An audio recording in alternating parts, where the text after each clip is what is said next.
안녕하세요. 은혜샘교회 성도 여러분, 최선종 강도사입니다. 오늘은 10월 11일 마태복음 18장부터 20장까지를 함께 살펴보도록 하겠습니다. 그러면 바로 1단계 본문 내용 파악하기를 시작하도록 하겠습니다. 1단계 본문 내용 파악하기를 모두 마쳤습니다. 이제 2단계 질문 만들기인데요. 오늘은 한 가지 질문을 만들어 봤습니다. 뭐냐면 18장 이제 20절에 대한 말씀인데요. 우리가 보통 이 말씀을, 그러니까 두세 사람이 내 이름으로 모인 곳에는 나도 그들 중에 있느니라 라고 말하는 이 말씀을 가지고 보통 우리가 예배할 때라든지 2명, 3명이서 예수님의 이름으로 모인 이곳에서는 하나님께 예배드리는 어떤 그 공동체적인 최소 인원이 차지 않았나 이렇게 많이 썼던 것 같거든요. 이 구절을 모여서 이제 함께 하나님의 일을 하거나 이제 기도하고 찬양하고 예배 드릴 때도 이 구절을 많이 생각을 하고 얘기를 했던 것 같은데, 오늘 새삼 보니까 이 구절이 단락이 15절부터 이어지죠.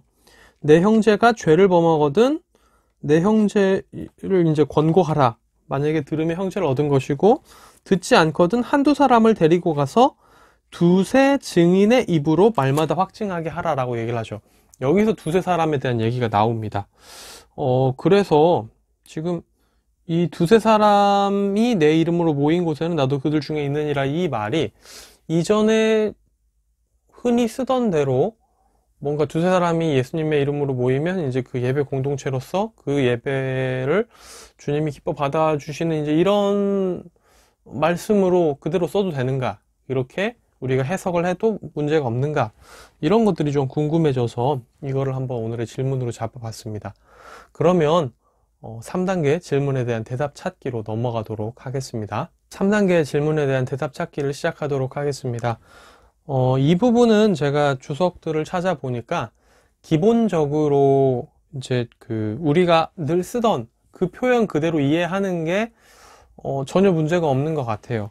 19절하고 이제 연결을 지어서 이제 이 19절 20절을 가지고 얘기하고자 하는 바가 뭐냐면 같이 하나님의 말씀을 연구하고 하나님의 말씀을 가지고 하나님께 나아가는 행위를 가리킨다고 볼 수 있는데, 이럴 때 마치 아직 예수님이 이 땅에 계시는 상태이지만 승천하시고 하시는 약속과 같은 그 말씀을 미리 하시는 것 같은 그런 내용들이다 라고 얘기를 하더라고요. 그러니까 이제 조금 정리를 하자면, 그러니까 결론부터 얘기를 하자면 우리가 이제까지 쭉 생각해 왔던 대로, 우리가 알고 써왔던 대로 두세 사람이 예수님으로 이름 모인 곳에는 그 예수님도 함께 계시겠다고 얘기했으니까 우리가 공동체로 모여서 하나님 앞에 예배드리고 찬양하는 그런 내용으로 이해하는데 아무 문제가 없을 것 같고요. 그리고 이제 이게 한 단락으로 묶였지만 꼭 이 어떤 뭐랄까요, 지금 말하고 있는 이 권징에 대한 이 상황에서만 이 본문을 바라볼 필요는 없다라는 것도 우리가 다시 한번 확인해 볼 수 있는 사항인 것 같습니다. 권징이라는 것도 크게 보면 교회의 일로 모이는 거죠. 예수님의 명령에 따라 예수님의 그 어떤 제자로서 교회의 일, 하나님의 일을 하기 위해 모인 거기 때문에 오히려 권징이라는 그 조그만한 주제에서, 한 가지 주제에서 좀 더 교회의 일, 하나님의 일 이렇게 좀 더 커지는 그런 것으로도 우리가 한번 생각해 볼 수 있지 않을까, 이제 이렇게 답을 한번 내볼 수 있을 것 같습니다. 네, 그러면 이제 다시 본문을 묵상해보는 4단계로 넘어가도록 하겠습니다. 4단계 본문 묵상하기까지 모두 마쳤습니다. 이제 마지막 5단계 적용하기인데요. 저는 오늘 18장 21절부터 35절까지의 말씀을 좀 가장 많이 묵상하게 됐습니다. 용서에 대한 거죠. 우리가 용서해야 되는 가장 큰 이유는 오늘 본문에서 말하는 것처럼 우리가 큰 죄를 이미 용서받은 자이기 때문입니다. 10,000달란트의 빚을 탕감받은 자는 100데나리온 빚진 그것을 얼마든지 하찮게 여기고 용서해 줄 수 있다는 얘기죠. 당시에 한 달란트가 6,000데나리온이었습니다. 한 달란트가 6천 데나리온이었는데 만 달란트라고 하면은 6천 곱하기 만이 되겠죠. 그만한 큰 돈을 탕감받은 겁니다. 당시에 그 한 데나리온은 노동자의 하루 품삯이었거든요. 그러니까 보통 환산을 할 때 뭐 10만 원에서 15만 원 정도로 지금 시세로 환산을 하는 편인데요. 6천 곱하기 만 데나리온을 용서받은 자가 어떻게 나에게 100 데나리온 빚진 자의 어떤 값을 용서해 주지 않을 수 있느냐라는 거죠. 물론 100 데나리온도 적은 액수는 아닙니다. 우리가 아까 얘기했던 대로 뭐 하루 일당을 예를 들어서 뭐 한 15만 원이라고 해볼게요. 그러면 15 곱하기 100이 되죠. 그러면 1500인가요? 네, 1500인 것 같아요. 1500만 원입니다. 100 데나리온을 지금 시세로 환산하자면 1500만 원은 결코 적은 돈이 아니죠. 1500만 원은 결코 적은 돈이 아니지만 이미 탕감받은 금액이 몇 배입니까? 6천 곱하기 만이었으니까요.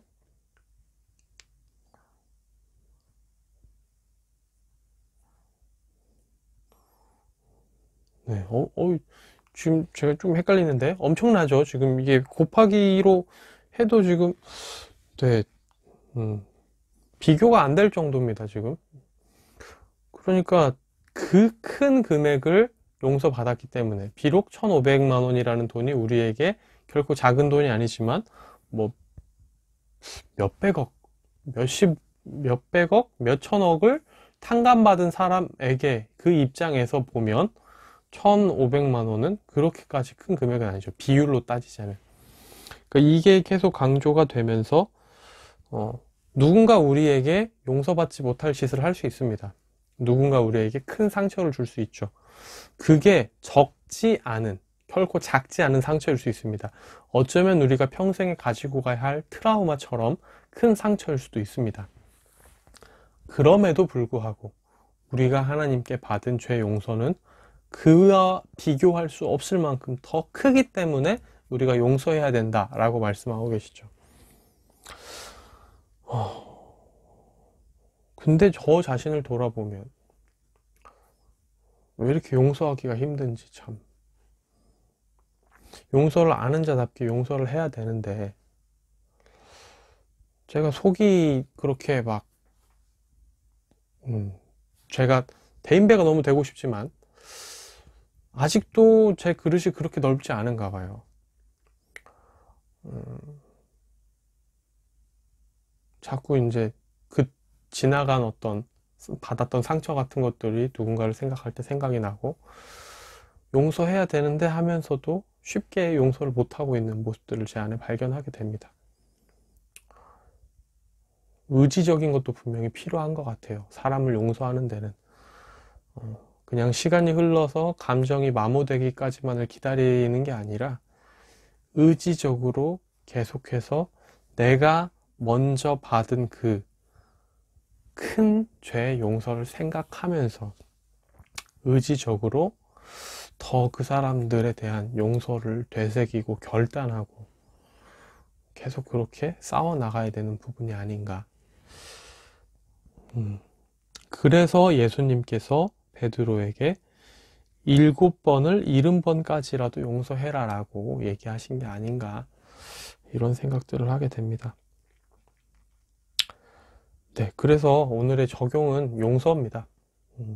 저의 적용은 용서가 되고요.